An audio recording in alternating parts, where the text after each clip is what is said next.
Welcome back to the channel. Tired of dry chicken? Let's fix that with this juicy grilled chicken breast recipe. All right, home cooks, let's dive right in.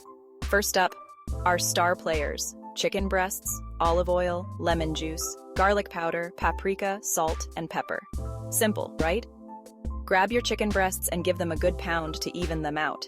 This helps them cook evenly. Trust me, it makes a difference.